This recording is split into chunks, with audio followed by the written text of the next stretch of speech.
Welcome, brave souls, to the chilling depths of horror and detail. Today we are going to share scary Wendigo horror stories. First story, treating Wendigo psychosis. Snow falling outside my window, and I confess, I am, perhaps, what one might call a typical student of abnormal psychology, driven by a boundless curiosity and an unyielding desire to explore the darker recesses of the human mind. My days are spent in the relative comfort of academic routine. Endless lectures, coursework, and hours hunched over case studies, chasing the elusive understanding of the disorders that plague the human psyche. My professors might call me the most dedicated in my cohort, but they would never use such words aloud. The admiration is implicit, of course, in the way they nod when I answer questions with a bit more precision than most, offering the occasional well done that feels earned. It's here, within the predictable structure of my graduate studies, that I find solace, methodical, logical, and clear. Snowing peacefully towards my gaze, up into the gray cloud, silent, becoming the bed of ice. I've always felt at home in the realm of scientific inquiry, where ambiguity is dissected under the sharp light of reason. The human mind, with its intricate web of disorders, defense mechanisms, and cognitive peculiarities, has long been an object of both my study and fascination. My academic life, while grueling at times, never felt foreign. It was my haven. It is only when I think too long on it that the unsettling realization hits me. The very mind I so eagerly seek to understand has been responsible for horrors far beyond the reaches of rational thought. Always snowing now, always winter. There are moments when I find myself drawn to those disturbing corners of my textbooks, the chapters on culture-bound syndromes. Wendigo psychosis, for instance, is one such condition that always provokes my interest, yet stirs something dark within me. Descriptions vary, but one cannot ignore the consistent thread of human cannibalism, spiritual possession, and an insatiable hunger that transcends mere survival instincts. To me, Wendigo psychosis isn't just another case of cultural superstition. It represents an attempt, albeit an unscientific one, to understand something beyond the capacity of conventional psychology. I sometimes wonder if we, as modern academics, do a disservice to the mysteries of the mind by dismissing such phenomena. It makes me laugh to realize as a child I understood that there are two medicines, one for the mind and one for the spirit. Who was I when I forgot that? I know who I am now, as I remember the truth. My life, as it were, took an unexpected turn when I was contacted by a rather peculiar mental health facility. Bison Lake Recovery Institute, they called it, tucked far away from any major city, isolated amidst the desolate stretches of northern Canada. The institution was shrouded in mystery, spoken of in hushed tones by my professors, its methods rumored to be, at best, unconventional, and at worst, a mockery of clinical science. Yet, something about it intrigued me, compelling me to pursue a possible internship, albeit reluctantly. Leaving the familiar, the forest passing me while I sit, the journey is one into the past, and somehow, the past is more familiar. Upon arriving at the facility, the first thing I noticed was the overwhelming silence, unnerving in its depth. There were no bustling corridors, no frantic footsteps of nurses or orderlies. Instead, the staff seemed as though they had been trained to move through the halls without making a sound, as if afraid to disturb the delicate calm of the patients' minds. The air was thick with the scent of antiseptic and something more, a subtle but unmistakable fear, though not one easily named. A sense of wrongness permeated every corner of the building, as though the very architecture itself was trying to contain something dark, something untamed. As I settled into my new role, observing, taking notes, assisting in basic treatments, I began hearing whispers. The patients spoke in hushed, fearful tones, wary of one another. In particular, one patient, a man named Sonny, whose violent outbursts had earned him a reputation even among the hardened staff, was a subject of great curiosity. He was rumored to be suffering from a condition described as Wendigo psychosis, a diagnosis that had intrigued me for years. I overheard fragments of conversations in the hallways. "He's not like the others," one orderly had said. "It's the hunger. You can see it in his eyes." The rumors suggested that Sani's actions mirrored the very behaviors associated with the Wendigo myth, a creature of insatiable hunger, said to be driven mad by the need to consume human flesh. As I delved deeper into my research and began speaking with the staff about Sani, I couldn't shake a rising unease. I had always prided myself on my ability to separate my academic detachment from my emotional responses, yet something about this case, about him, was different. It reminded me of the stories I had heard growing up, tales of the Wendigo, passed down through generations of my family, whispered by elders as warnings. It seemed foolish now to think of those stories as anything more than folklore. But the palpable fear in the eyes of the staff when they spoke of Sani, had an uncanny way of reopening old wounds from my childhood, when I had witnessed the inexplicable behavior of a distant relative. My uncle, a man of stoic character and strength, had shown strange behavior after a long, bitter winter. He became reclusive, his appetite insatiable, devouring anything in sight, even the bitterest scraps.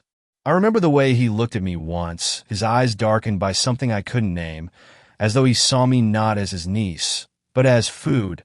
There had been no rational explanation for his actions. He was eventually found near the woods, emaciated and delirious, muttering incoherently about a creature lurking just beyond the reach of the trees. He died soon after. I was just a child, and though I had always assumed it was simply madness brought on by isolation, I couldn't help but recall that unsettling look in his eyes. Could it have been Wendigo psychosis? In terror, I climbed out that open window and took off running across the snow with nothing on my feet. As I now found myself ensnared in the same web of fear surrounding Sani, I could no longer ignore the nagging question. Was it possible that this condition, this Wendigo psychosis, was more than just a cultural anomaly? What if it was something deeper, something that defied rational explanation, something that no amount of clinical research could cure? The more I learned about Sani and his case, the more I found myself caught between two forces: the relentless pull of academic curiosity and a fear buried deep within me that this would be the case that tested the very limits of what I believed about the human mind. The Wendigo is not a creature easily contained by the pages of a textbook or confined to the neat, sterile diagrams of my lectures. No, it is far older, a part of the fabric of the land and the cultures of the indigenous peoples of North America, especially among the Algonquian-speaking tribes. I first encountered the Wendigo in my studies of culture-bound syndromes. The myths tell of a tall, gaunt figure, so emaciated that its skin clings to its bones like the tattered remnants of a forgotten soul. Its hunger, insatiable and all-consuming, leads it to devour not only human flesh, but the very essence of its prey, stealing their spirit and leaving nothing but a hollow shell behind. What fascinates me and terrifies me is not merely the creature's grotesque physicality, but the psychological terror it embodies. The Wendigo is said to possess those who succumb to the primal urges of cannibalism during harsh winters, turning them into ravenous beasts incapable of control. The afflicted, in their madness, lose their humanity, driven by an unquenchable thirst for human flesh. They are no longer themselves, transformed into something inhuman, as if the very act of consumption has stripped them of their soul. I have read about the symptoms of Wendigo psychosis, the paranoia, the obsession with hunger, the eventual descent into madness and violence. But something in me cannot help but wonder if there's more to it. Something hidden beneath the layers of folklore and superstition. What you remember, who you think you are, these are mere choices for the ancient demon, and yet you become the claws it uses to make gestures. As I spent more time in the Bison Lake Recovery Institute, I began to piece together the fragments of information scattered through hushed conversations and nervous glances exchanged by staff. They spoke of Sonny with an unease that was palpable, though their words were never direct. When I asked one of the nurses, a woman named Linda, about Sonny's condition, she hesitated for a long moment before answering. "He's different," she said, her voice barely above a whisper. "He's not like the others. He's hungry in a way that's hard to describe. Not just for food, but for something more. There's something dark about him." Her words struck me in a way I couldn't explain. I pushed her further, asking if she thought it was a case of Wendigo psychosis. She visibly recoiled at the term, as though even speaking it aloud might summon something unseen. "Sometimes," she murmured, "we hear him at night, scratching like he's trying to dig his way out of the walls. And then there are the sounds. Laughter. But it's not human laughter. It's unsettling." Later, another staff member, an orderly who had worked at the facility for over a decade, pulled me aside, looking over his shoulder as though ensuring no one overheard. "You should leave that one alone," he said, his voice low and gravelly. "There are things in these woods you can't understand. Sonny, he's not the first. We've had others like him, you know. People who disappear, who were found later, changed. But no one wants to talk about that." The more I pressed for details, the more fragmented the accounts became. One patient, a woman in her late 50s who had been at the hospital for many years, seemed to know more than she let on. Her name was Lana, and she had been one of the few to speak openly about the creatures she had encountered in her youth. During one of our sessions, she started to speak in broken, disjointed sentences. "I saw it once," she said, her eyes wide with something akin to terror. "In the woods when I was a girl. A tall thing, with eyes like frozen lakes. It didn't walk. It moved like it was floating above the ground. And it called to me, not with words, but in my head. You think it's just a story. But it's real. The Wendigo is real." She then went silent for the remainder of the session, her eyes darting nervously, as though expecting the creature to appear at any moment. I tried to press her for more details, but she simply clammed up, her lips trembling. I looked at the blood on my hands and on the crumbled snow I had tried to use to clean them. As I continued my research into Sonny's case, I began to notice strange occurrences around the hospital. Lights flickered, casting long, unnatural shadows in the hallways. There were whispers, soft, unintelligible murmurs that seemed to emanate from nowhere in particular. What unsettles me most, more than the stories or the whispers, is the feeling that something is watching. Not just in a psychological sense, as though the building itself might be haunted, but something tangible, something aware of my every movement. The Wendigo, if it exists, is not bound by the limitations of the human mind. It is elusive, a shadow that flickers in the corner of your vision, but never quite in full view. And this is what makes it so terrifying. Its presence is not marked by loud screams or savage growls. It is silent, invisible. It leaves only the faintest trace of its existence. A broken twig, the fleeting scent of something rotting in the air, a distant, unplaceable sound in the night. I hear something following me in the snow as I walk barefoot. I turn and look, and it is my own shadow, in the shape of a hung deer carcass with no meat left on it, and the antlers reach the top of the fresh snow as the rope creaks, and the tips of the horns draw those sacred circles. As I walk through the hallways of the Bison Lake Recovery Institute, I can't shake the feeling that something is following me, watching me. It's not just Sonny who is possessed by this hunger, but the very institution itself. The walls, the rooms, the ground beneath our feet are saturated with it. The deeper I go into my research, the closer I come to a terrifying realization. The Wendigo is not just a legend. It is a force, a presence that is very much alive, waiting to consume those who venture too far into its domain.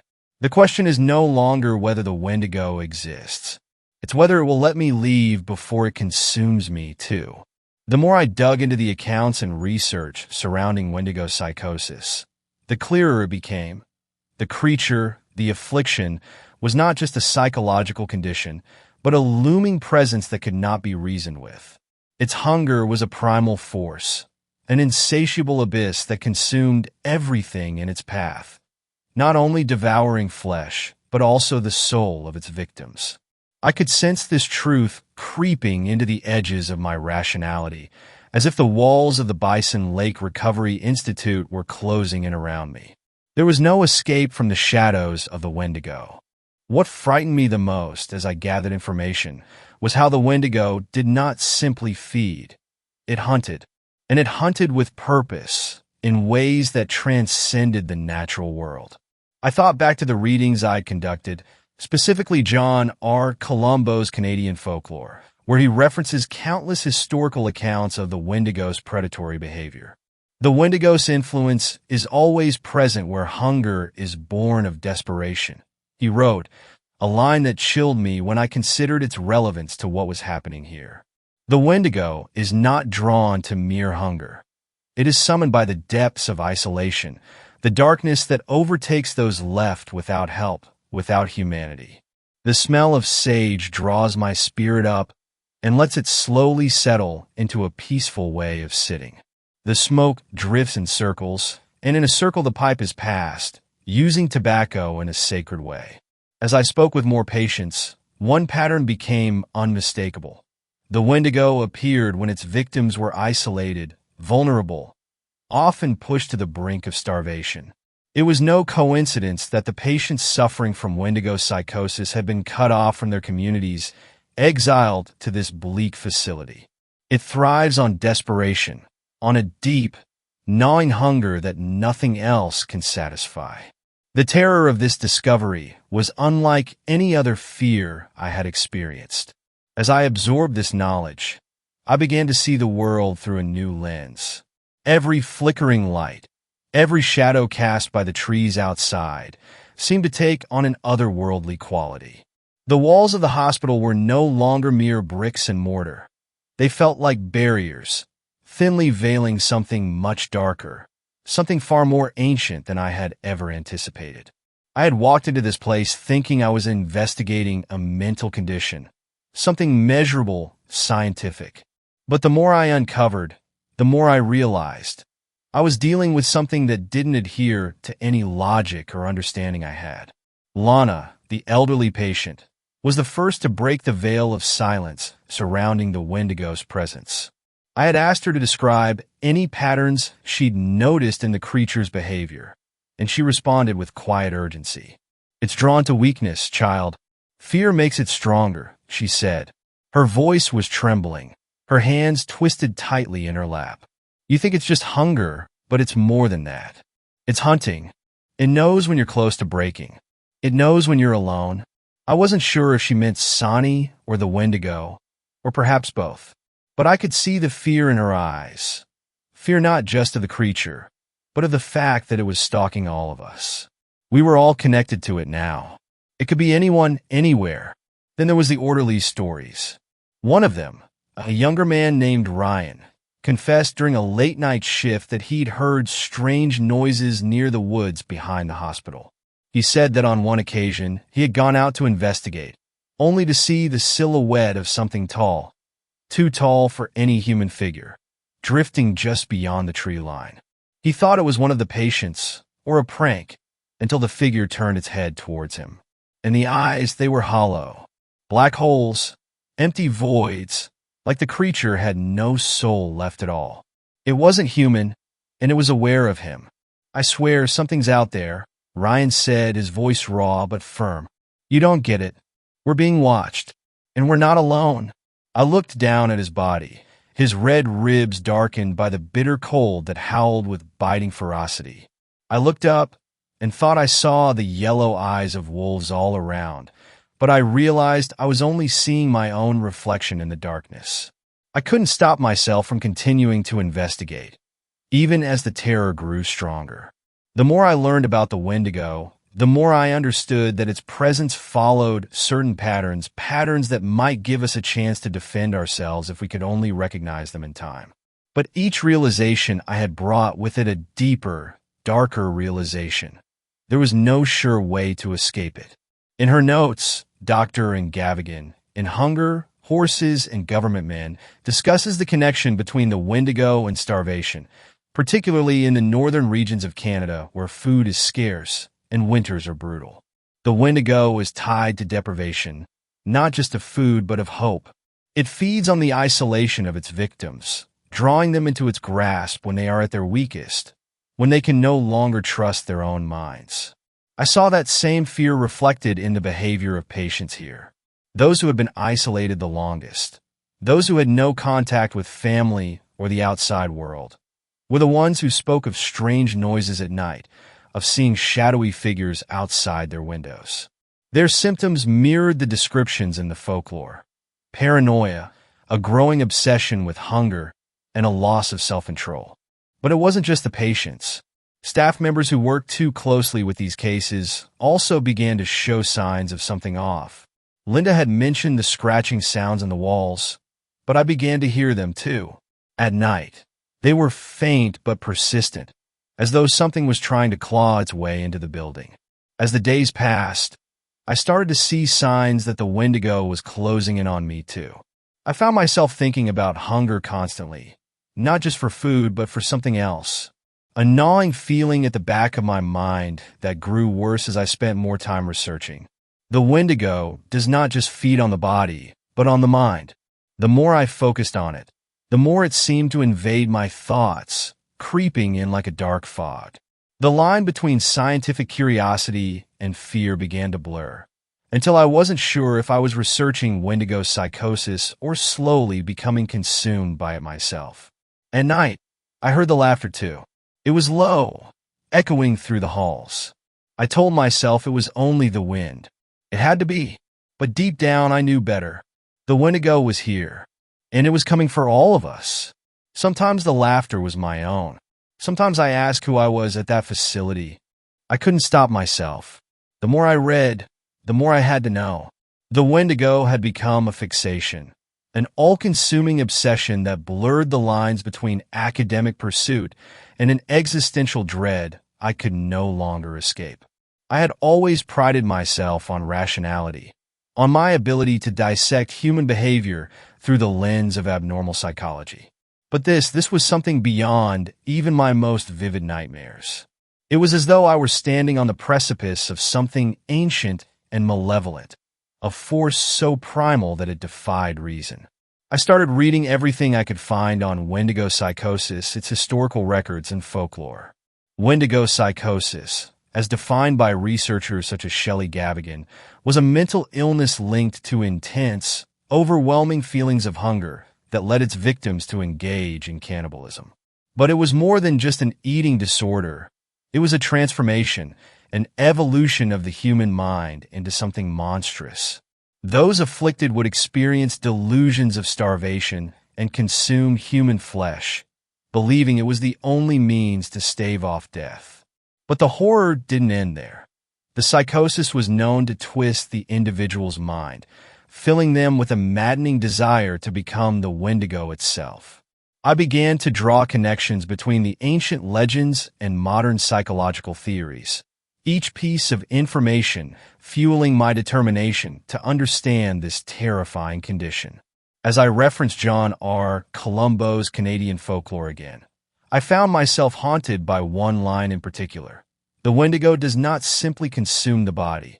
It feeds on the soul, dragging its victims into a shadowed world where their very existence is questioned. I wondered if this was what was happening here. If the patients in this hospital weren't just physically ill, but psychically consumed by the Wendigo's presence. Was there a deeper connection between the affliction and the legends that had been passed down through generations? Could the psychosis be a modern manifestation of something much older? I felt as though I were unraveling a mystery that had no clear answer, only more questions. But I couldn't stop. I had to know. There was only one way to understand this madness fully, to explore the truth behind the terrifying tales of the Wendigo. I had to speak to the cannibal patient, Sonny, the patient who had been described in hushed tones by staff and other patients alike.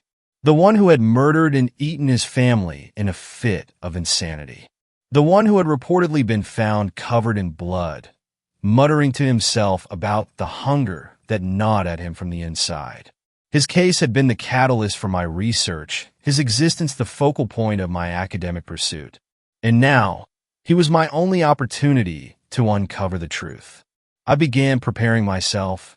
Dr. Gavigan's hunger, horses, and government men had made it clear that these types of individuals were not to be underestimated.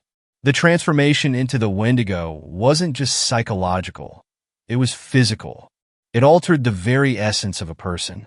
The human mind, starved and tortured, would shatter under the weight of its own primal urges, distorting reality. If I were to sit across from someone like that, I would have to steel myself against more than just his words. The hospital staff cautioned me against the interview. I had overheard whispers among the orderlies about Sonny's behavior, how he had become more violent recently, even aggressive at times. But I was too far gone. I couldn't back away now. I had to learn to understand, even if it meant putting myself at risk. The night before the interview, the paranoia settled in. I couldn't sleep. Every shadow in my room seemed to move, every creak of the building sending my heart into overdrive. I kept seeing things at the corner of my vision, shapes that seemed to vanish the moment I turned to face them. I blamed it on the stress, but deep down I knew better. I thought back to the words of the orderlies. Linda had told me, the longer you stay here, the harder it is to tell what's real anymore. The isolation gets to you. It was as though she had seen through me, pinpointing the very fear I had been trying to ignore. I had spent days researching, hours poring over pages of psychological case studies and folklore, but I hadn't realized how much the isolation was eating away at me. It was only now in the dead of night that I understood. The Wendigo didn't need to physically hunt you. It could drive you into madness long before it sank its teeth into your flesh. I thought back to Dr. Richard T. Jabbar's mental disorders in specific cultures, where he had discussed the cultural influence of isolation and starvation on the human psyche. There was a theory he'd referenced that had stuck with me. Psychological stressors, when coupled with environmental deprivation, can lead to conditions where the individual loses their grip on reality. What follows is a breakdown of the boundary between the self and the other, a complete surrender to the mind's most primal fears. The more I read, the more I wondered if the Wendigo wasn't just a cultural manifestation of this. Could it be that the isolation in this facility was warping my mind, twisting my perception of what was happening around me? Was the hunger I felt for knowledge starting to take on a new, darker meaning? I felt it then, the creeping, gnawing sensation at the back of my mind, like something was waiting to devour me. I wasn't sure what was real anymore. If I sing to you, will you know the truth? I couldn't focus. Every time I tried to sit down and make sense of the information I'd gathered, the shadows seemed to creep closer. There was something suffocating about this place, something oppressive, a heaviness that weighed on my chest, making it harder to think clearly. It wasn't just the isolation, though that certainly didn't help. It was as if the walls themselves were alive, pulsating with a dark energy that lured me deeper into the abyss of my own thoughts. I had always prided myself on being grounded in rationality, on using logic and facts to dissect human behavior. But the further I delved into the history of Wendigo psychosis, the more I began to doubt myself. Was this condition real, or was it simply a construct of folklore, a way to explain the unexplainable? I pored over memory of nature in Aboriginal Canadian and American contexts, looking for any clue that might bring me closer to understanding the root of Wendigo psychosis. There were references to indigenous exorcisms and healing practices that I found troubling.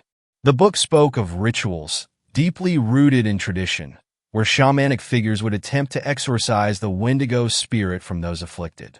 I had read about the medicine men who would perform these rites, chanting and using sacred objects, but something about these accounts unsettled me.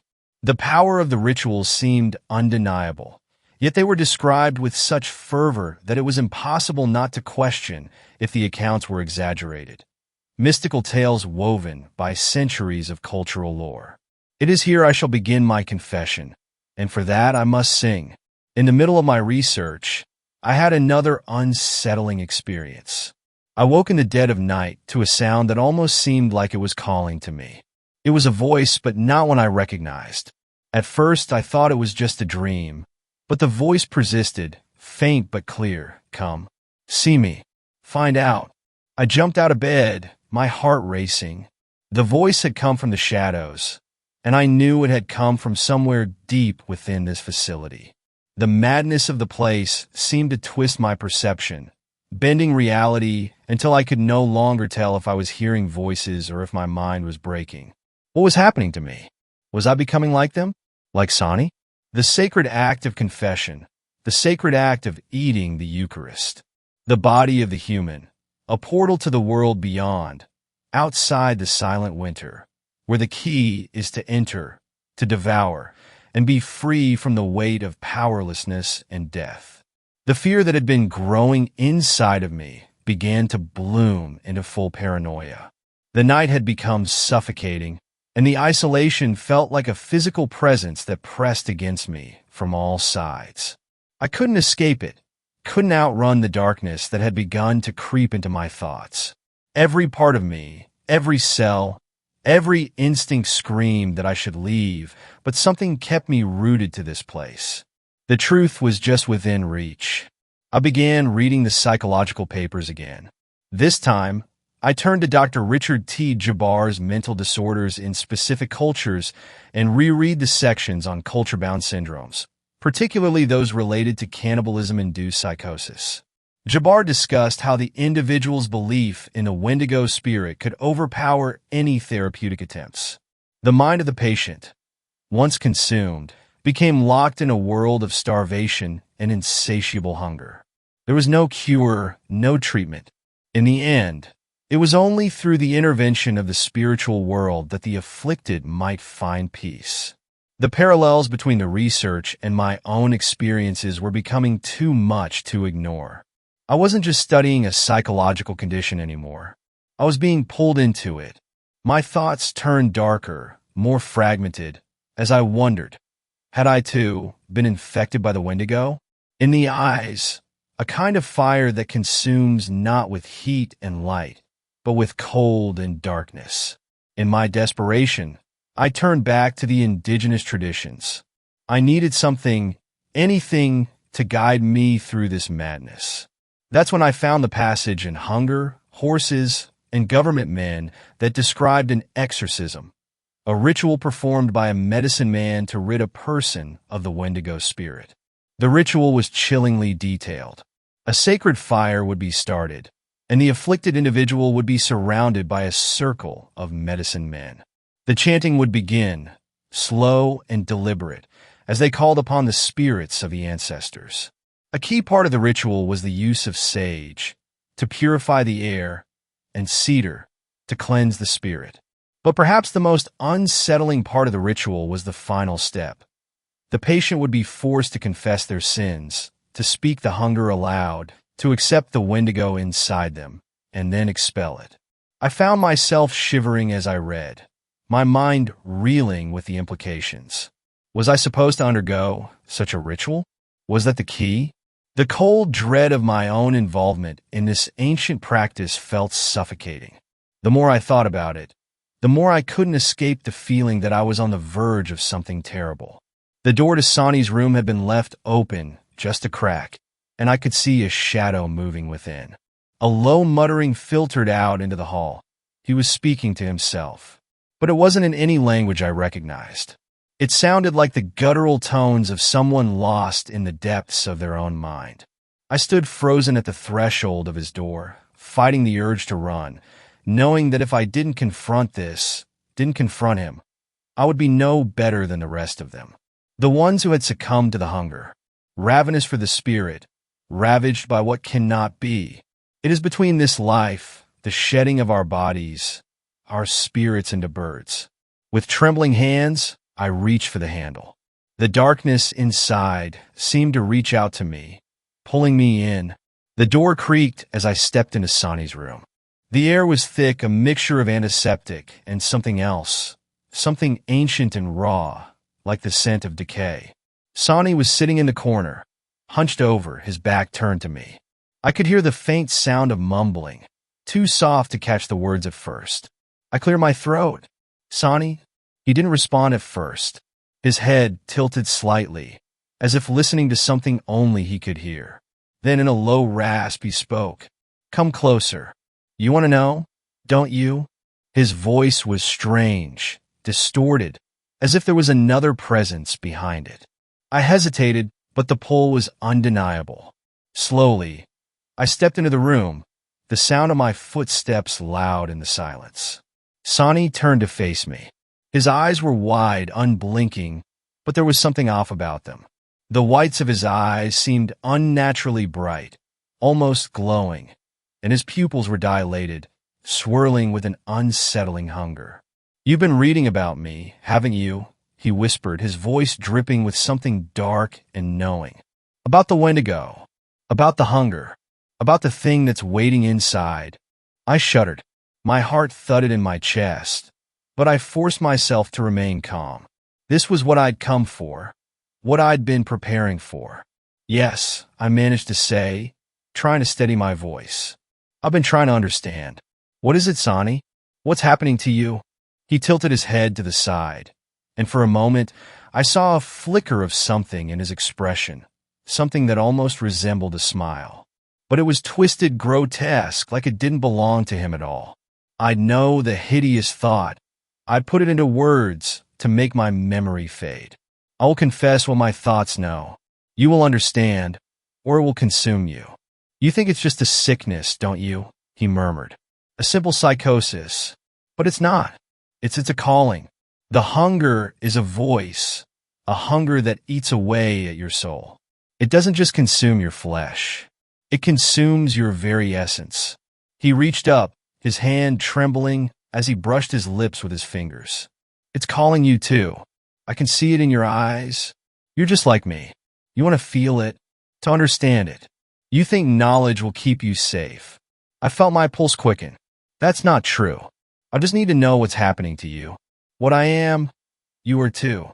Whatever I know, you have forgotten, and when I die, we shall reverse our role. That is why I must be kind to you, and you must be kind to the next, for they are we, and we all suffer what we inflict." Sonny's lips parted in a slow, unsettling grin. "What's happening to me?" he repeated. "Oh, I'm not the one you should be worried about. The Wendigo, it's inside of you now. Can't you feel it? That gnawing, that need?" I flinched. He was right. I had been feeling it, the gnawing hunger, but I hadn't dared acknowledge it. I had thought it was just fear, the fear of what I was uncovering. But now it felt different. Something dark and insidious was growing inside me. "You don't understand." I tried to keep my voice steady, but I could hear the tremor beneath the words. "I'm not like you. I'm not one of them." Sonny's eyes narrowed, his gaze sharpening with a predatory gleam. "Oh, you're much like me. You feel it, don't you? The hunger is the same for everyone, whether it's for flesh or for truth. It's the same thing. The more you seek, the more it calls you. Whatever I can remember, I do not remember the taste of human flesh." His voice dropped to a whisper, and for a moment, I thought I heard something else, something deeper, more guttural. "And when you finally give in, when you let it take you, there's no turning back. You'll become like me, like the others. You'll hunger for the flesh, for the life, for the power." A sudden wave of dizziness washed over me. My mind reeled, as if the very air was becoming thick with something foul, something that didn't belong. I wanted to back away, but I couldn't move.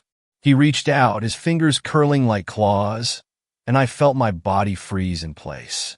The hunger, it was like a wave crashing over me, rising up from some deep, primal place I didn't want to acknowledge.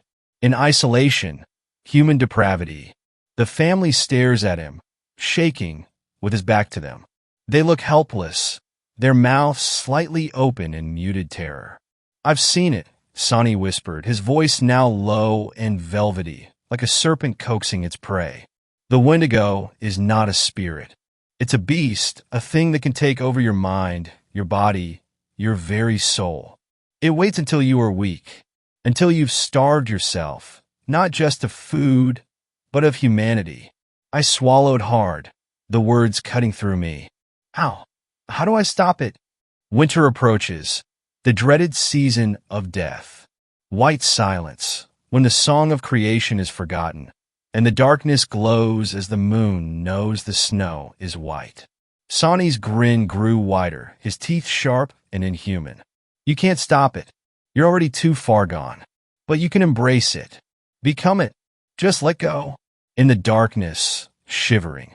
It is cold night. The forest is ready to consume me. The forest consumes all. Nothing leaves the forest. I felt my pulse pounding in my ears, the dizziness threatening to pull me under.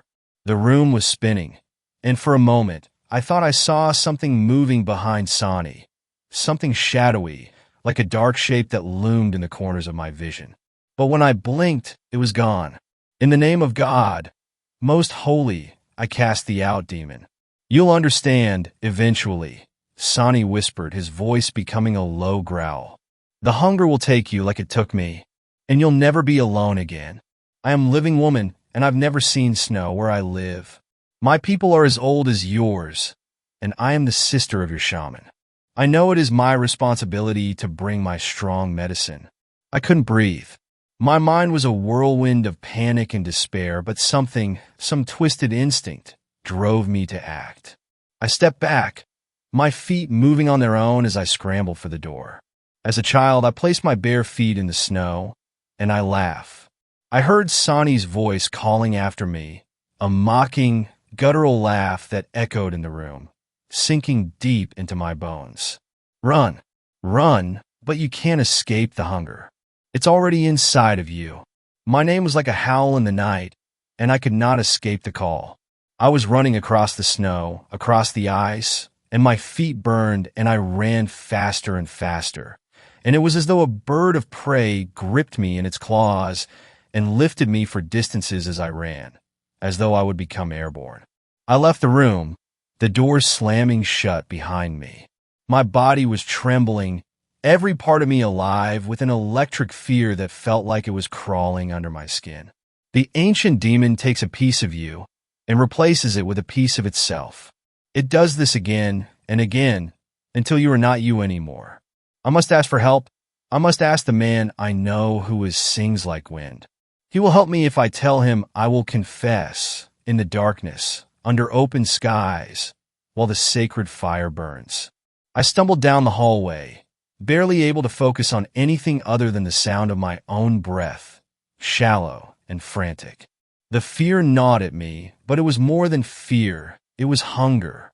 I felt it deep inside, something dark and primal stirring, wanting to break free. I'll beg for help from the neighbor, a shaman, whose sister has arrived from a distant land. 2 exorcists, sings like wind, and living woman. They say I can be cured before a sacred fire with a confession.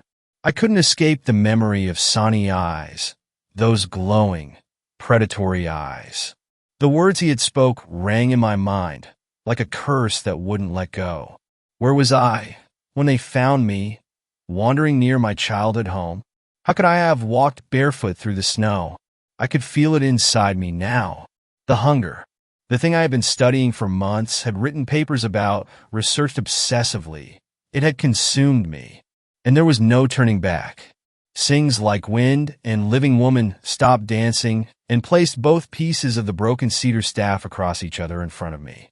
The darkness had taken hold, and I wasn't sure if I could fight it anymore. I stared into the flames, knowing this fire from early childhood. I confessed in song all that I had done. For me, my spirit lifted, and I became whole again. Second story. I hunted the Wendigo that ate my sister. Last summer, my younger sister went missing on a camping trip with friends. She had just turned 20, and we had started to drift away from each other. I'd gotten busy focusing on my own life. I left the country for a new job. When I came back at Christmas, I found out she had gone missing. It explained why she hadn't been answering my messages. I didn't understand why no one contacted me about her disappearance. The police claimed to not have my new number and didn't have access to her phone. I was certain her friends didn't want me knowing because they had time getting their stories straight. I asked for a leave from work to track down those 4 friends. They all claimed that she had gotten up in the middle of the night to go to the washroom, and no one noticed she hadn't come back until the morning. I didn't buy it. They all said a slightly different location from where they camped that night. None of them gave collaborating details about the campsite. One said they used logs for seats. Another said the entire area was clear. They were lying where they had set up camp, and it caused the search team to be looking in the wrong place. I passed along the information, but since it was still winter, the rangers couldn't search the forest. They promised when the weather got better, they would try looking in other popular camping areas in case the 4 just got confused. Her friends smartened up and refused to speak with me. Threats of lawyers started. I couldn't do anything else but go back to work and wait till spring. I got the call at work that she had been found. Well, parts of her had been found. A man who had been panning for gold found some finger bones in the river. Soon, with more people going into the forest for the season, more pieces started to be discovered. In total, half her skull, some ribs, and the finger bones were discovered. There had been some larger bones that hadn't yet been fully tested to find out if they were hers. It may sound gruesome, but I demanded photos of each piece found. I felt as if the police weren't doing their job. They closed the case saying she had just gotten lost. They claimed the damage to the skull could have happened after death. After I saw a photo of the femur, I doubted that fact. The marrow had been scrapped out. There also were scratches on the bone the police said were made by animals. It did appear to have been gnawed on, but not by sharp teeth. Our parents died when I was 17 and she was 14. When it happened, I promised to take care of her. I failed her. I assumed since she became an adult, I was no longer needed. I was wrong. If I couldn't save her, the least I could do is find out what happened. Too many things weren't adding up. I quit my job even though my boss said I could come back any time. He's lost a child, so he understood how grief worked. I did some research and packed what was needed. Then I drove to a small town by the forest looking for answers. I questioned some of the local shop workers trying to find out what happened before the group went into the woods. Apparently, my sister had become friends with those 4 locals she camped with. It was the first time they met in person but talked a lot online. I asked if there was a reason why they suddenly decided to go camping. Anyone I spoke with suddenly started to avert their eyes as if they knew more but didn't admit to it. There was an odd air about this town. Everyone appeared as if they were trying to cover up a darkness with fake smiles. After my short investigation, I headed over to the ranger station. I've spoken with them on the phone before, but I figured I would press my luck trying to get more information if they couldn't just hang up. Only 2 people were inside the small ranger station. An older man who was double my size, but I bet he was still fit enough to do his job. A younger woman who looked like she may be his daughter walked around the desk to greet me. She was extra friendly and reminded me a little of my sister. "I'm Dustin Hill. I've spoken to Ranger Dan before," I said, and her face dropped a little. Her smile was strained once she knew who I was. The other ranger didn't get up from his chair. His face was half hidden by a large local newspaper. He flipped the pages trying to ignore me. "I have no news for you," he said, not even looking up. I wondered if he could feel my glare at the back of his head. The younger women looked between us in distress, unsure of what to say. "May I have a map of my sister's last location? I'm not from the area, and I don't want to get lost." The older ranger sighed and stood up. He sorted through some papers and grabbed a trail map. At least he was patient, telling me which path to take and how long the hike would be. He had nothing personally against me. He just wished I accepted my sister was gone, and there was nothing I could do about it. I refused to believe that fact. "It's been a full season. I'm not sure what you think you might find," the female ranger said innocently. "Anything," I told her, and put away the map provided. "I'll be staying in the forest for a while." Ranger Dan frowned. He crossed his arms, disapproving of my plan. Instead of trying to stop me, he gave me a single piece of advice. "Bring a gun." I stopped at the doorway, to let what he said sink in. Sure, there were bears in the area, but no one had been killed by one in over 5 years. I nodded silently, accepting the help. He must have some sort of unknown reason for acting so short with me. If I only knew what that was, I may be closer to finding out what happened to my sister. I would discover this town's secrets sooner than I thought. It was too late in the day to start at the campsite. I rented a motel room, planning to set out in the morning. After it got dark, I put on my jacket to go outside for a quick smoke. I've been quitting on and off since my parents died. A figure pacing out by my window was also the reason why I decided to head outside. I startled the female ranger from earlier in the day. She had been trying to work up the courage to knock. She almost left when she saw me. It took her a moment to collect herself. It would be pointless going to that campsite. She told me. It is because my sister was never there. I asked her. Her lips tightened, showing that was the truth. She chewed on the inside of her cheek, not wanting to continue speaking. Yes, I hated lying. Where they really went is complicated. I don't think taking a hike is overly complicated. Tell me, I pressed after I lit a cigarette.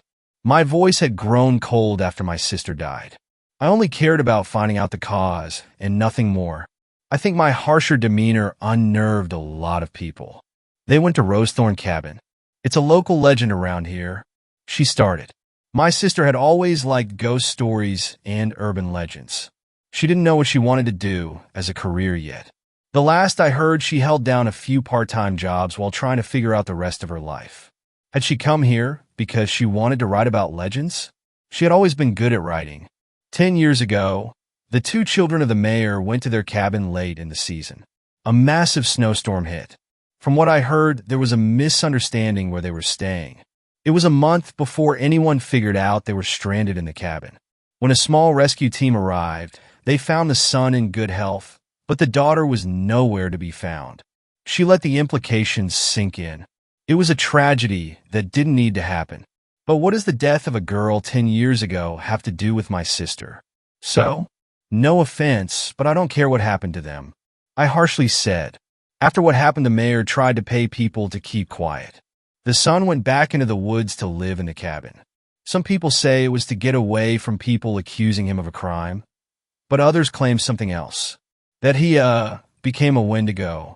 She almost looked embarrassed saying the word. I've heard about them in passing. I wasn't into myths as much as my sister. All I knew about them was that you could become one if you ate human flesh. And for some odd reason, they had antlers and a lot of images people made of them. Why do they think that beyond the suggestion, he ate his sister to stay alive? Did he start acting weird? Did he look weird? I questioned. He disappeared from the cabin after the first winter. People claim to see a pale, thin, wild man living in the woods. A few campers have gone missing only to have their bones to be found, but with the marrow gone, as if something had eaten it. She paused to rub her arms as if she had gotten a chill. She also started looking around, expecting someone to be listening to our conversation. I didn't believe in the whole Wendigo idea, but I would consider the Rosethorn son to have gone insane. She pulled out some papers from her back pocket and held them out for me to take. I'm sorry about your sister. Her death should not have happened. The mayor has since become a powerful politician. He's done everything in his power to ensure it's not well known that his son might be living in the woods killing and eating people. Even if you find evidence that proves your sister was murdered by our local Wendigo, you may never be able to get the truth out there. Still, I made you a map of how to get to the cabin. I hope you find what you're looking for. I thanked her for the help, truly glad someone in this town was willing to tell me the truth. She soon left, not wanting to be caught. People of this town thought there was a monster in the woods. They had been tight-lipped for my safety. I finished smoking and then went back inside the small motel room, ready to try and get some rest. I would need it for the hike the next day. I checked out in the morning. I wasn't the best at reading maps, but this one was simple enough to understand. The trails up to the cabin weren't marked. They almost had been grown over due to lack of use. I needed to take a few breaks because my pack was too heavy. My job had always been in an office. I wasn't used to hiking. My body hated every moment, but I forced myself to carry on. I found the cabin a few hours before sunset. My stomach hurt from stress and hunger. I did listen to the ranger's advice. A small handgun that had once belonged to my father was holstered on my hip. We'd only gone shooting together once. After my sister disappeared, I went to the range to practice. Each time I imagined the target to be a bear or a shadow figure attacking her. It helped me improve quickly, but it didn't bring her back. No matter what I did, she would always be gone. The cabin was barely standing. The wood had rotted the elements without being maintained for so long. For some reason, the forest was quiet. The closer I got to the cabin, the less I heard the birds in the trees. Dark clouds covered the sun, giving the entire area an unsettling look. Soon droplets of rain started to come down. I didn't plan on staying inside the cabin. I went inside to avoid the rain, wondering if the weather would get so bad that it would force me to sleep inside for the night. The floorboards creaked with every step. Soon the rain and wind outside got so heavy it felt like the small cabin started to shake. It was a tiny space. There was only a living area with a small bathroom. No furniture remained, only a rusted, useless stove. At least the fireplace still worked. It took a few minutes to get the fire going. Then I took out my flashlight, trying to see better in the gray light. The wooden floors were less rotten inside. There were some odd spots where someone had scrubbed them as clean as the old wood could be. I got down low to run my fingertips over old scratches on the floor. Tracing my fingers over them, I realized they looked to be made by something with 4 claws. For an hour, I crawled over the floor, desperately looking for anything. A scrap of fabric or some blood stains. I needed proof that my sister had been here. Just before I gave up, my light caught something between the cracks of the floorboards. I used my Swiss Army knife and carefully lifted the small object out from between the 2 boards. When it was in my hand, my heart nearly stopped from pain.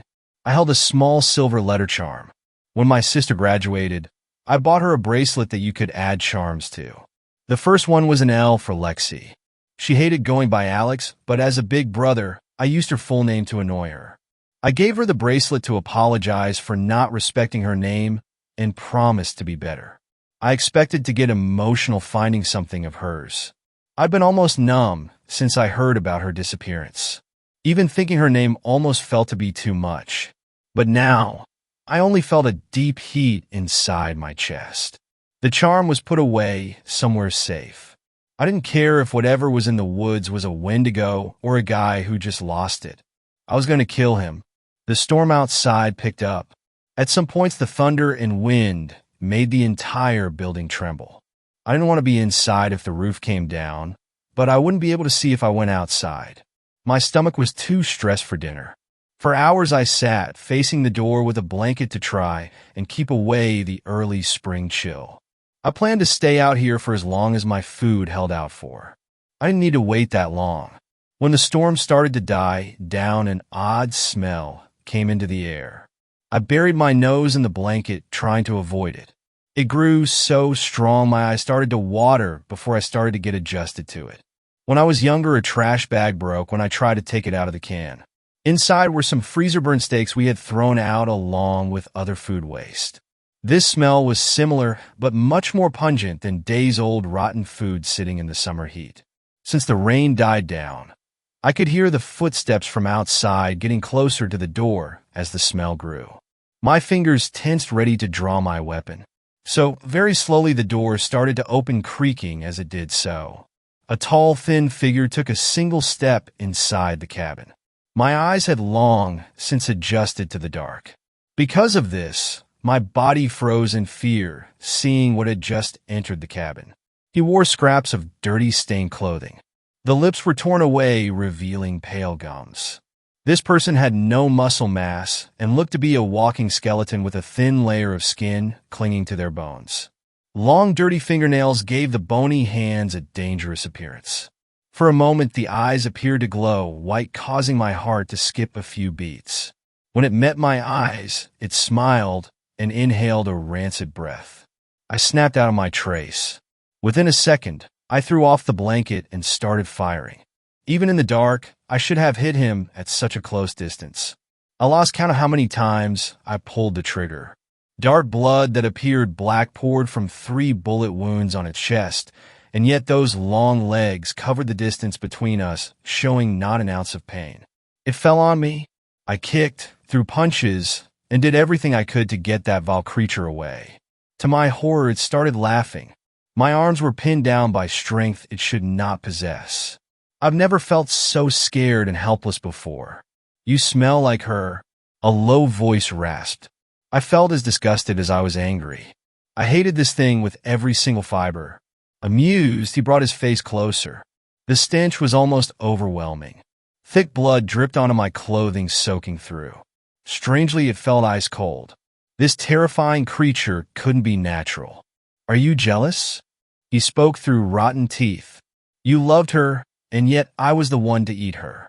To have her be a part of me forever. Don't you wish it was you?" I shut my eyes, trying to force back the sheer rage.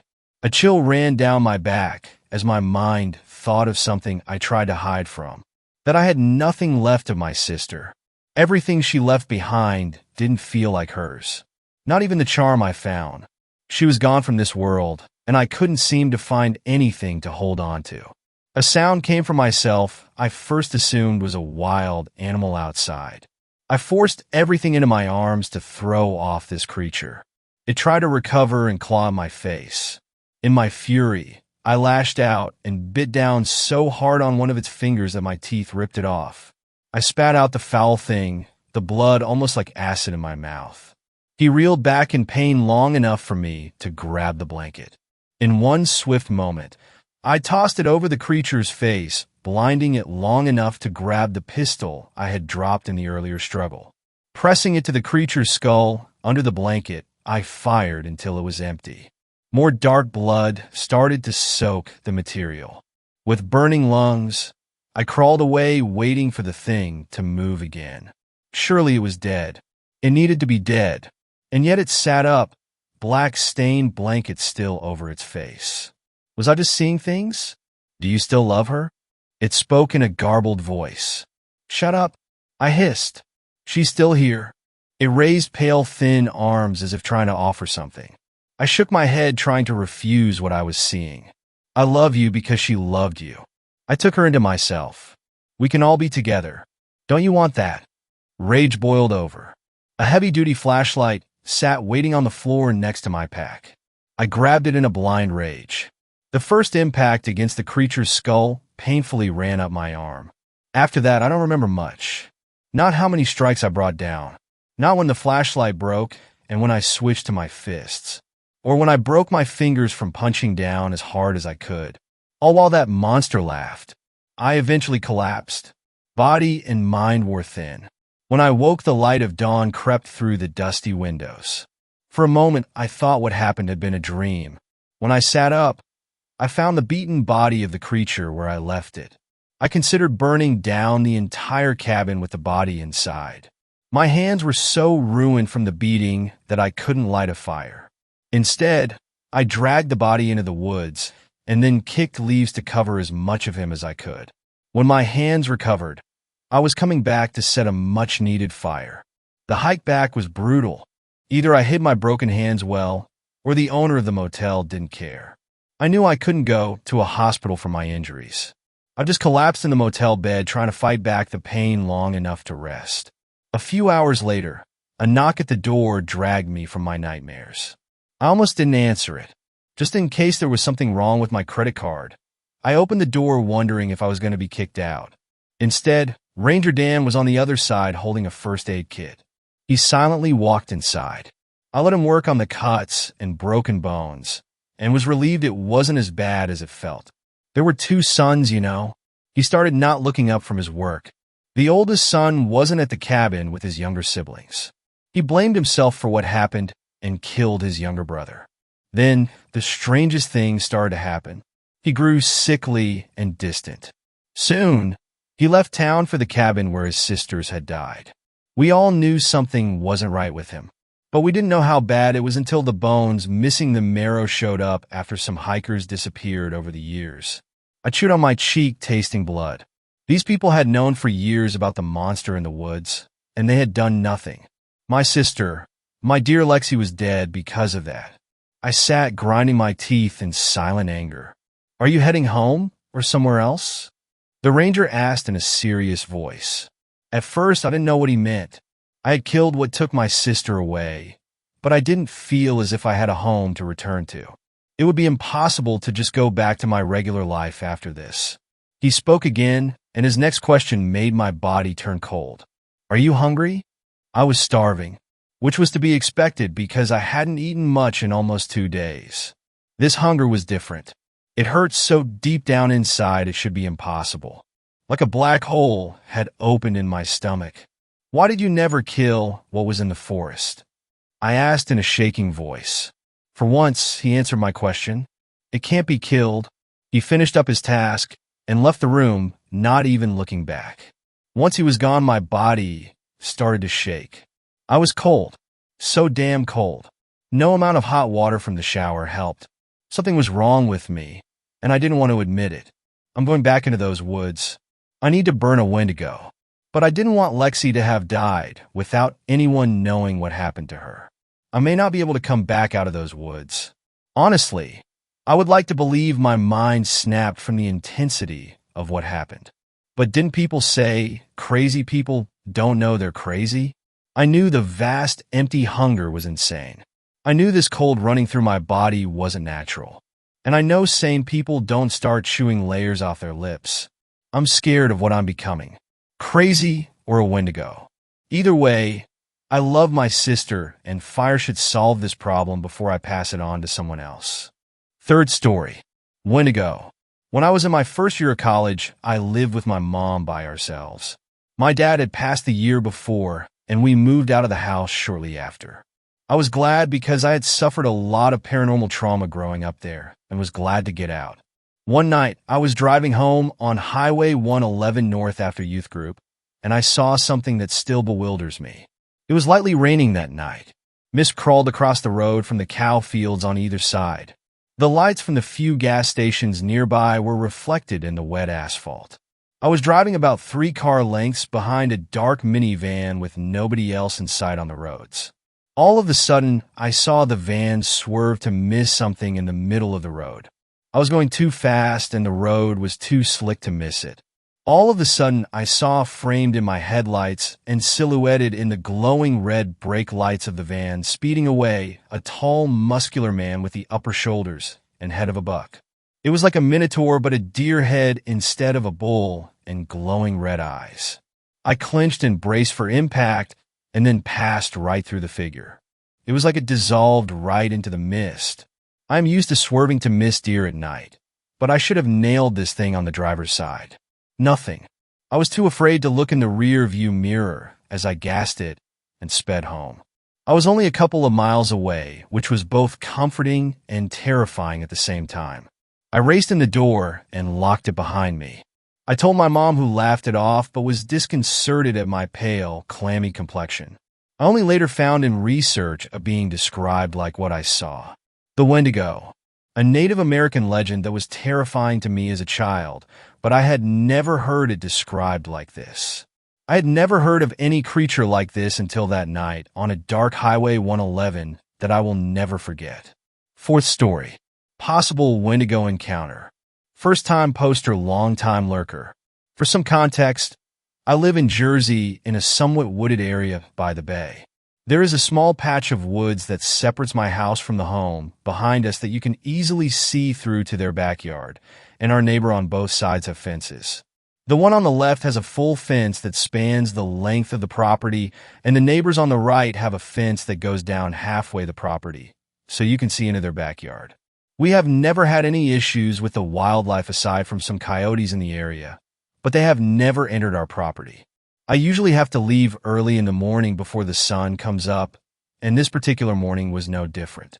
I walked out to my car and heard what I thought was my next-door neighbor, which I found odd, as I've never heard them awake this early. Before I entered my car, I heard a noise that sounded like my neighbor saying, "Hey, coming from the right side of our backyard." I turned my head to look, and I see 2 glowing eyes looking back at me. I could tell it was tall, but I couldn't make out any other details, but I knew it wasn't human. I never lost eye contact with it until I got in my car. I tried to pull my car so the headlights could shine on what I saw, but it was gone. Now every time I go out to my car at night or early in the morning, I hear strange noises coming from the woods around my house. Some of the noises sound exactly like small children. I'm not sure what I encountered, but it scared the hell out of me. Fifth story. Strange creature in the woods. I had gone down to visit my friend at his college in Virginia, U.S. We had hung out on campus until like 3 a.m. and decided to go on a walk. We walked through along a path and wound up in some woods. My friend insisted that this was a shortcut back to campus. We entered the woods and walked for about half a mile, only with our phone flashlights. Just as we crested the hill, I saw something. Originally, I thought it was a white owl sitting on a brand of a rotten tree trunk. However, as we walked closer, my curiosity turned to horror, as it was clear it was not an owl. About 20 yards from us, a white face peeked around the tree. Its face looked as it was made out of old bone, slightly yellowed and cracked. Its shape was like a mix between a human's and an elk's or horse's. Its eyes were sunken and black and looked like it had charcoal dust rubbed around them. It had no mouth, no nose. I stopped and tried to get my friend to look. That's when it peered around the stump. Its long black arm pulled it around as if to get a better look at us. Its fingers were long and thin, like spider legs. It tilted its head and wrapped its other arm around the tree. I grabbed my friend's arm and sprinted in the other direction. I have searched online for weeks looking for anything that describes the creature I saw. The only thing I can compare it to is the Wendigo. However, the Wendigo is usually found farther north. If anyone has any insight, it would much be appreciated. Shit still keeps me from wandering into the woods at night. Sixth story. My mom's voice was calling me from the woods, but she was home. Yesterday, February 15th, I was walking back home after hanging out with some friends. Before anyone asks, I was completely sober and in my right mind.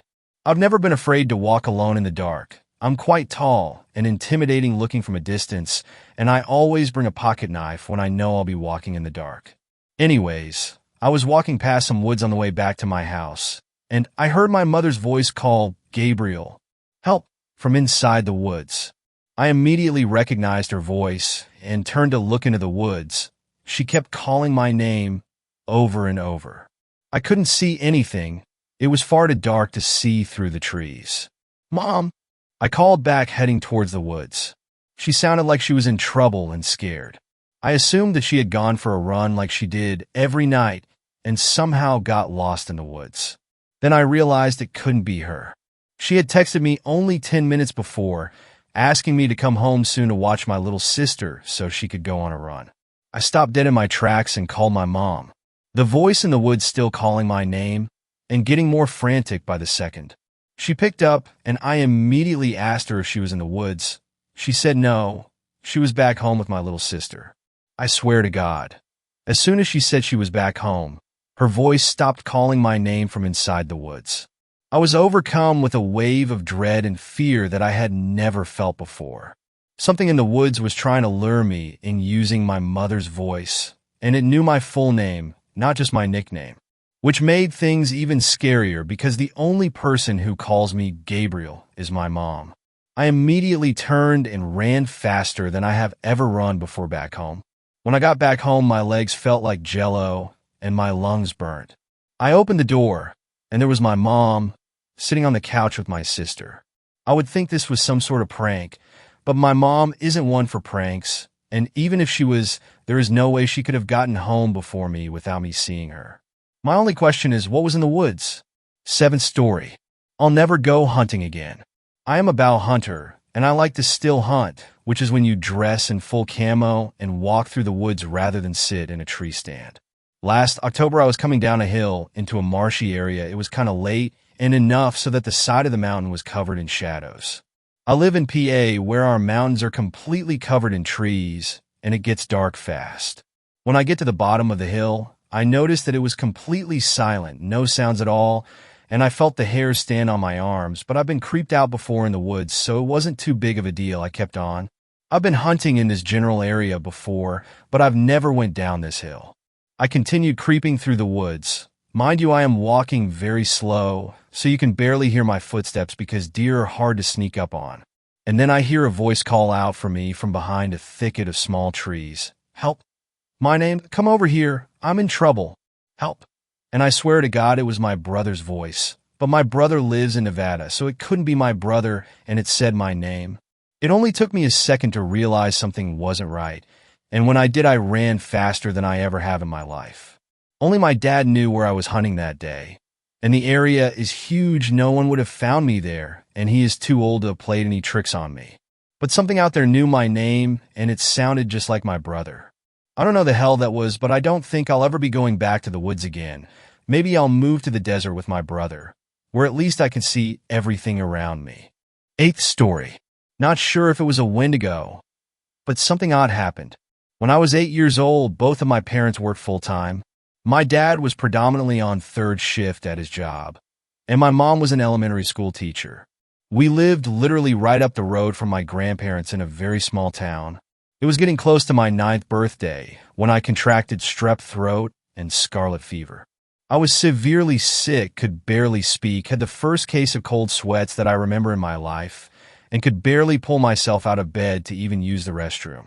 I was absolutely miserable, and of course, being as young as I was, I didn't take the pain very well. My poor mother was at a loss of what to do with her working, and my dad needing to use daylight hours to sleep.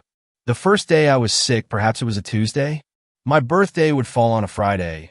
My dad stayed up most of the day with me, made me food, let me sleep in his lap on the couch, wiped my forehead down, made sure I took my medicine, etc. But on the second day, my grandmother had called and offered to let me stay at her house so my dad could sleep. He said yes and woke me up around 7 that morning to drive me up to her home. My grandfather also worked at this time too, so he was already gone to work when I arrived there. I don't remember too much of the early morning. I probably just slept in my grandmother's bed, tossing and turning when I'd wake up feeling extra bad. She encouraged me to swallow my awful tasting medicine a little more gently than my dad did. She did fix me some tomato soup to try and eat, and it was the first time since I'd gotten sick that I had an appetite. I should mention my grandmother had this cute Yorkshire Terrier named Samson. He was very docile, not like the usual annoying, barking all the time terriers. Samson came into the room and curled up next to me as I dozed. I didn't know when I woke up at some point. It had to be the early afternoon/lunchtime because I could hear the TV faintly from the living room on some game show. My grandmother had a ritual of eating her lunch while watching a game show. I think it was The Price is Right. I was trying to fall back asleep because I had gotten this really bad headache, maybe from dehydration. I was on the verge of sleep when I was jolted awake by this Samson yelp that erupted from the living room. The terrier curled up next to my feet, perked up, but didn't move. I knew I had heard his name being called too, but it was odd he didn't respond. Samson. My grandmother called again. Samson. Samson. The dog still didn't run out of the room to her. I was confused, as he was so obedient to my grandmother. He was almost frozen, staring at the cracked, open door, but making no attempt to go to her. She called Samson, maybe 3 or 4 more times. Then I got annoyed. I remember flinging the covers off of me. Of course, my clothes are sticky with sweat, and I just generally feel uncomfortable and groggy. I stumble out of the room, wiping my eyes, asking Grandma, "Do you need Samson?" "He's in your room with me." I'm in the living room, and I have to do a double take. The TV is still on and blaring. There's a bowl of soup sitting on the coffee table and an open Pepsi next to it, but my grandmother isn't anywhere in the room. Maybe she's in the bathroom? I crossed the room and went past the kitchen, empty too. I got to the bathroom door, which was shut, and knocked. Nothing. I then opened it. No one was in there. The house is empty. It's not a huge house either. I've covered all of the rooms. So yes, my first reaction was to get scared. I could clearly hear my grandmother calling for the dog, but she's not anywhere inside. I could feel my hands and feet get all tingly. I start shouting for my grandma, but my voice is just echoing through the small, cramped home. Samson had gotten up at this point and was sitting near the couch, looking completely undisturbed. I fumbled for the remote and turned the TV off, and yelled, more like wheezed, to the top of my lungs, which you can imagine how painful this was with a scratchy, infected throat. "Grandma!" The worst part happened next. I heard her shouting my name back, clear as ever, like she was standing only feet away. I start crying now, scared out of my mind. I feel like maybe it has to be a ghost. I grew up with scary ghost stories courtesy of my dad, and I'm convinced now I'm in the room with a ghost. And then she slash whatever this was, proceeded to call my name again. Then there was a second voice, definitely not my grandmother's. It was deeper, definitely more masculine, and absolutely terrifying as it shouted, "Come to the front door."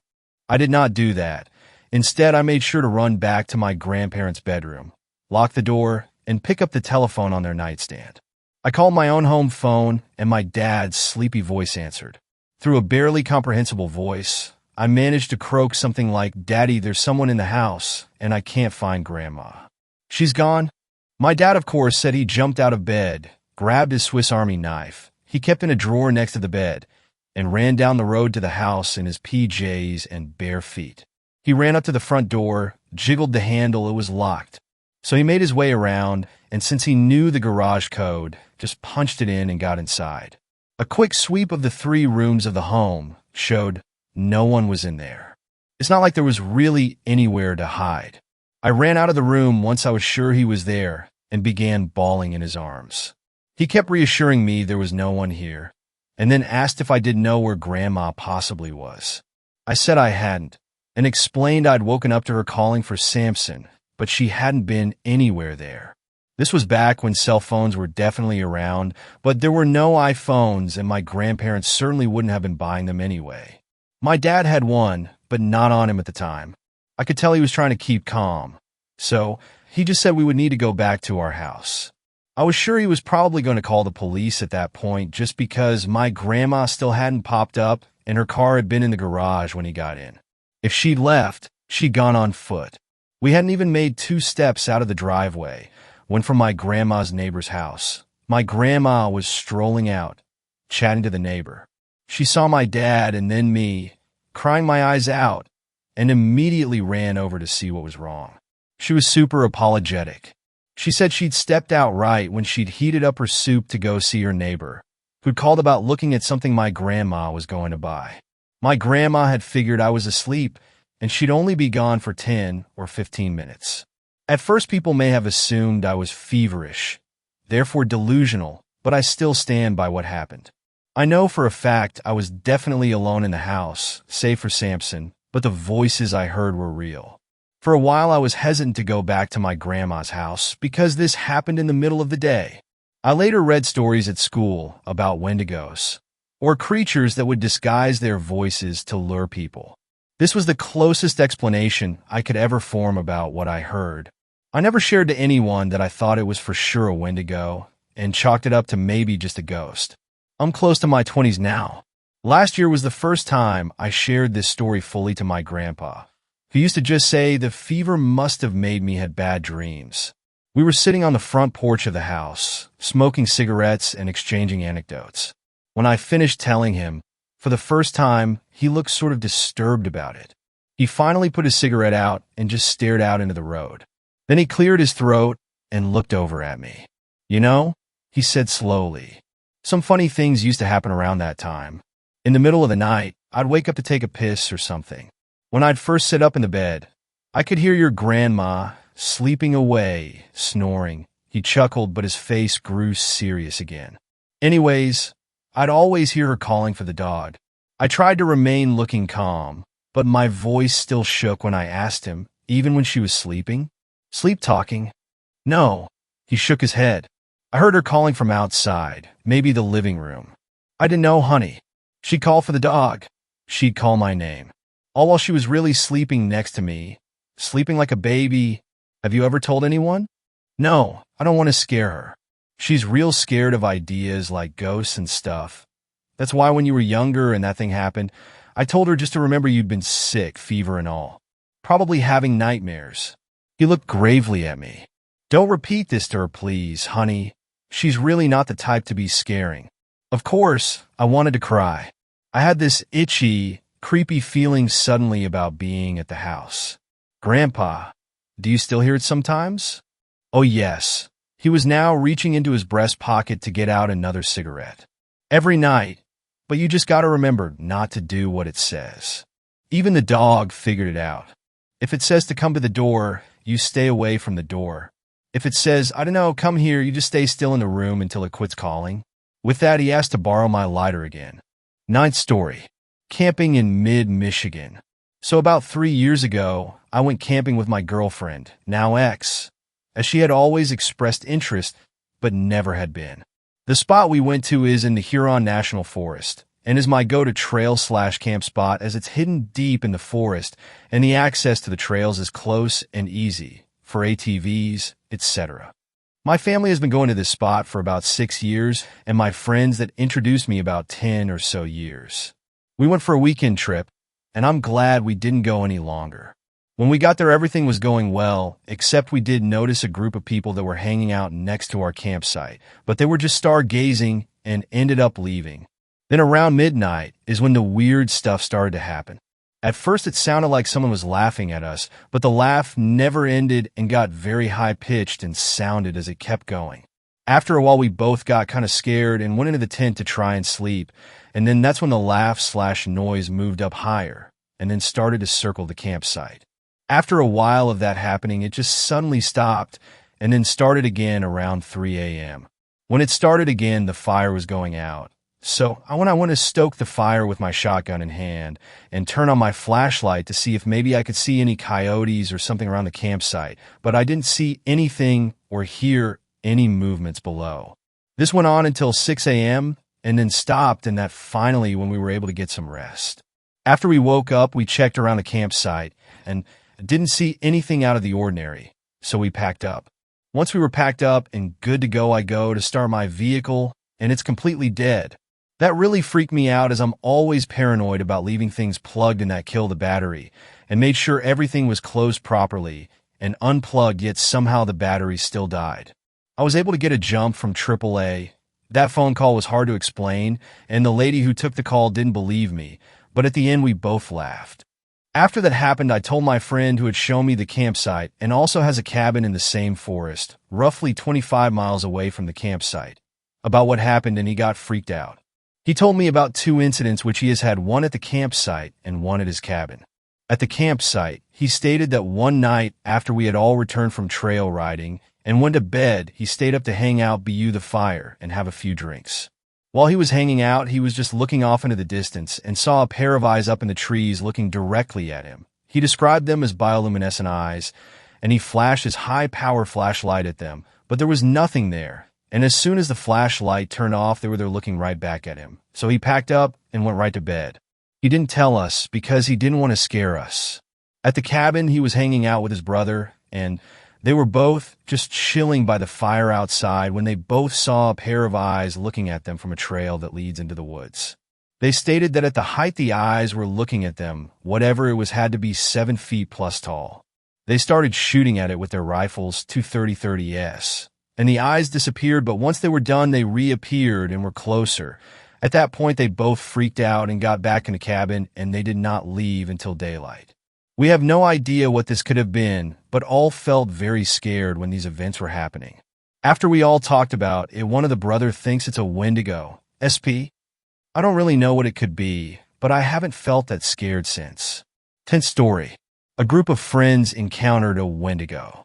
So a few years ago, me and a group of 5 other friends were hiking near the Idaho border, and 2 days into a 4-day hike, we started to notice what felt like something had died, but figured since we are in the middle of nowhere, it was just a kill from some kind of predator. We ignore it and keep hiking, and close to when we planned to set up camp a few hours later, myself and another buddy are ahead of the group looking for a decent area to set up camp for the night, since this was a new area to us, and I noticed antlers and think asterisk, oh cool, that's a good size buck, and ought to mark this area for hunting season asterisk, but then that smell from earlier hits us again, and this time it's so bad we are gagging. So we choose to keep going to avoid the smell, and I notice the antlers, but they are too high for a deer's head, and we get this feeling of just pure dread. So I rack a shell into the chamber of the shotgun I had, and I see this thing look out from behind a tree, and holding onto it with its hands, I put 2 1-ounce slugs into this thing, and my other buddy puts a few rounds from his rifle into it. And we know we hit the thing, and we start backing away. And that's when it screeches at us. So at that point, we take off running, and we hear it chasing us for a while, but then it just stopped. But we kept running until we felt safe again, and we left that area and refused to return to this day. Thanks a lot for watching the video. Till the end, subscribe to Horror in Detail for more videos. Drop your suggestions in comment section.